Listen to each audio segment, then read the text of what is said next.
Les services de renseignement auront bientôt un nouveau patron. Le gouvernement l'a confirmé, Bernard Squarcini va être remplacé.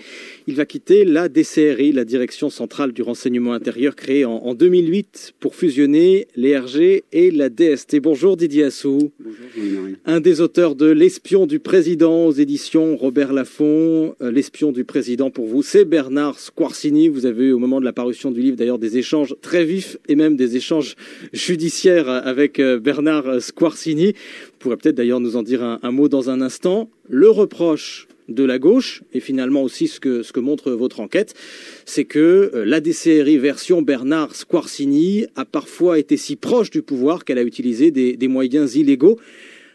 Avant d'aller plus loin, qu'est-ce que c'est aujourd'hui que la DCRI ? La DCRI, c'est un immeuble, celui de Levallois-Perret, où il y a à peu près 3000 agents qui sont réunis. Il y en a 1 millier qui travaillent en France, dans ce qu'on appelle les DZ pour zonal RI. Comme vous l'avez dit justement, c'est la fusion de 2 services qui sont la DST et les renseignements généraux. Ces gens sont des policiers, tous. Ils sont organisés en sections, en sous-sections, en divisions, en sous-divisions. Ils sont soumis au secret défense, ils sont couverts par le secret défense.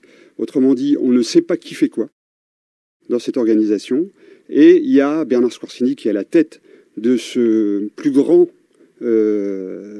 centre de renseignement qu'on n'ait jamais connu en France. C'est le FBI à la française que voulait Nicolas Sarkozy.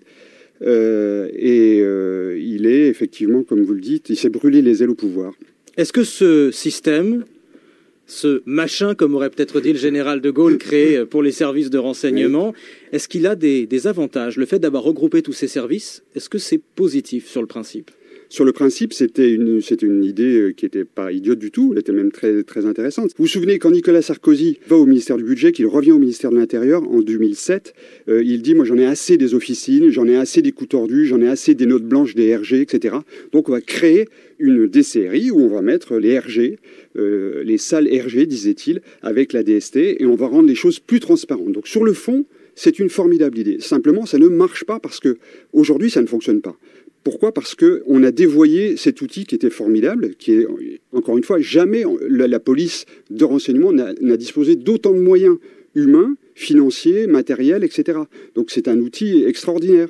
Mais ça n'a pas marché parce qu'on a mis les vieilles recettes avec un outil moderne. Les vieilles recettes. C'est-à-dire ça ? Qu'est-ce que ça signifie ? C'est celle qu'on a connue du temps de Jacques Chirac ou de François Mitterrand. C'est-à-dire qu'on a utilisé la police, la science policière, la science du renseignement à des fins qui étaient politiques et personnelles.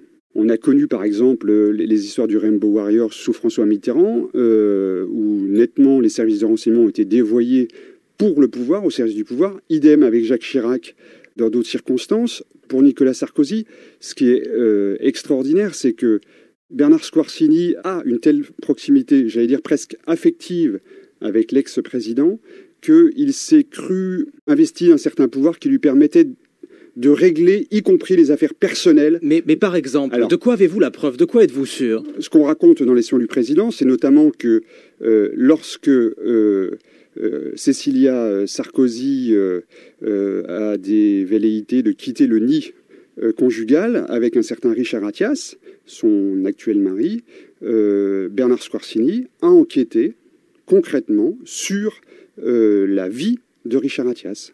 C'est Nicolas Sarkozy et Claude Guéant qui lui ont demandé, alors ministre de l'Intérieur, en lui disant « Bernard, il faut que tu nous dises qui est ce mec-là ». Il soupçonnait concrètement que Richard Attias soit un agent libanais et qu'il infiltre d'une certaine façon le château, l'Élysée, en ayant une aventure amoureuse avec Cécilia Sarkozy. Est-ce que c'est allé plus loin sur d'autres sujets ? Alors sur d'autres sujets, puisqu'on parle de l'ex-épouse du président de la République, il y a une autre histoire qui est arrivée avec Carla Bruni, qui ressemble un peu à celle-ci. C'est-à-dire que au printemps 2010, si j'ai bonne mémoire, Cécilia Sarkozy, il y a une rumeur qui court dans tout Paris, qui dit que Carla Bruni est infidèle à son époux. Et idem, on apprend que les mêmes rumeurs font état d'aventures extra-conjugales du président de la République. En fait, ce qui s'est passé concrètement, c'est que Bernard Squarcini a enquêté sur ces rumeurs et a essayé d'identifier précisément quel était l'objet de ces rumeurs et qui était à l'origine de ces rumeurs. À l'apparition du livre, Bernard Squarcini a annoncé qu'il porterait plainte pour diffamation. Oui. L'a-t-il fait? On l'attend toujours. Je pense que ça commence à devenir un peu tard. Vous n'avez eu aucune nouvelle Aucune. de Bernard Squarcini depuis qu'il a annoncé qu'il porterait plainte? Rien. Didier Assou, l'espion du président, au cœur de la police politique de Sarkozy. Le livre publié aux éditions Robert Laffont va suivre évidemment les nominations à venir à la tête des services de renseignement français. Merci à vous.